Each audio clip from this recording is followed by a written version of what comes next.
Matthew chapter 22, verses 1 to 22, the New International Version.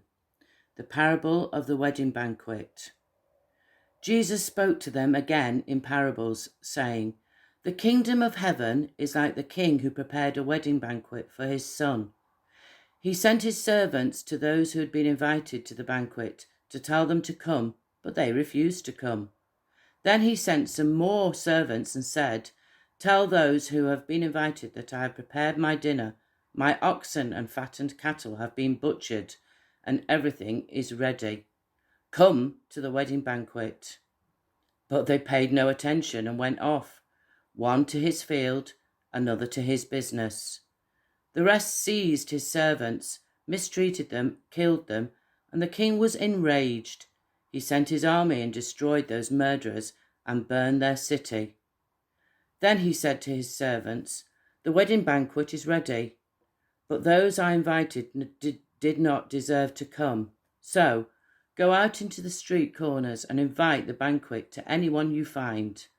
So the servants went out into the streets and gathered all the people they could find, the bad as well as the good, and the wedding hall was filled with guests. But when the king came in to see the guests, he noticed one man was there who was not wearing wedding clothes. He asked, 'How did you get in here without wedding clothes, friend?' The man was speechless. Then the king told the attendants, 'Tie him hand and foot and throw him outside into the darkness, where there will be weeping and gnashing of teeth. For many are invited, but few are chosen.' Then the Pharisees went out and laid plans to trap him in his words. They sent their disciples to him along with the Herodians.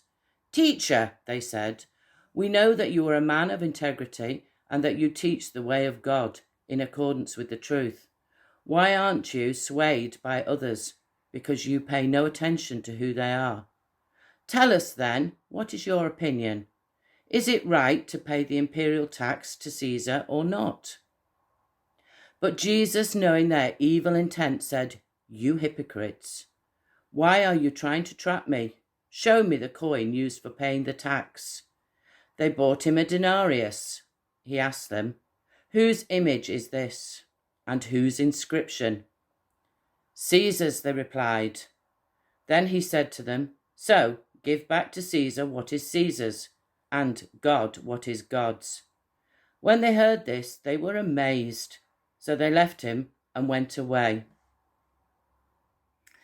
Carrying on reading from Matthew chapter 22, starting at verse 23, marriage at the resurrection.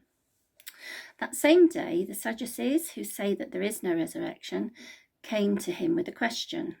"Teacher," they said, "Moses told us that if a man dies without having children, his brother must marry the widow and raise up offspring for him.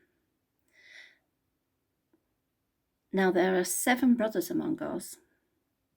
The first one married and died, and since he had no children, he left his wife to his brother. The same thing happened to the second and third brother, right on down to the 7th. Finally, the woman died. Now then, at the resurrection, whose wife will she be of the 7, since all of them were married to her?" Jesus replied, "You are in error because you do not know the scriptures or the power of God. At the resurrection, people will neither marry nor be married or be given in marriage. They will be like the angels in heaven. But about the resurrection of the dead, you have not read what God said to you. I am the God of Abraham, the God of Isaac, and the God of Jacob. He is not the God of the dead, but of the living." When the crowds heard this, they were astonished at his teachings. Hearing that Jesus had silenced the Sadducees, the Pharisees got together. One of them, an expert in the law, tested him with this question: "Teacher, which is the greatest commandment in the law?"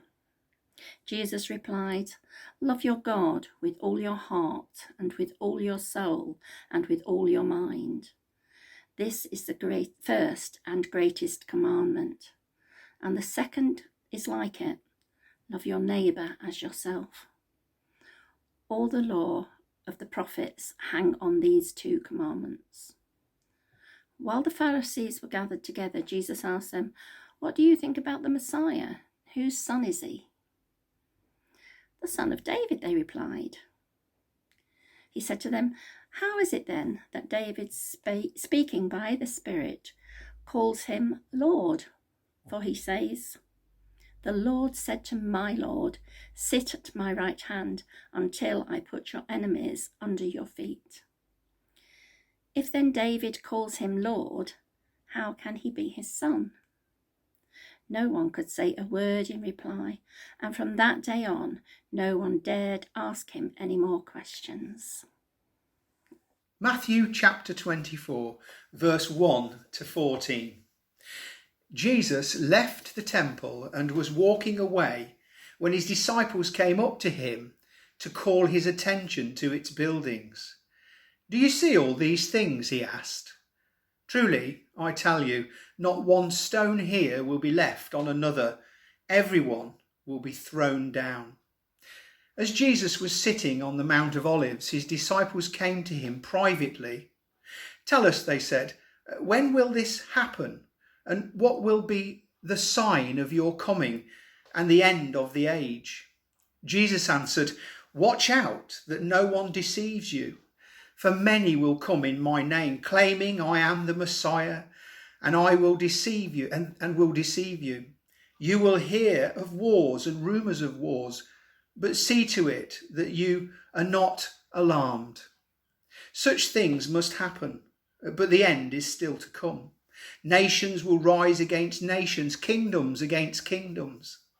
There will be famines and earthquakes in various places. All these are the beginnings of the birth pains. Then you will be handed over to be persecuted and put to death, and you will be hated by all nations because of me. At that time, many will turn away from the faith and will betray and hate each other, and many false prophets will appear and deceive many people.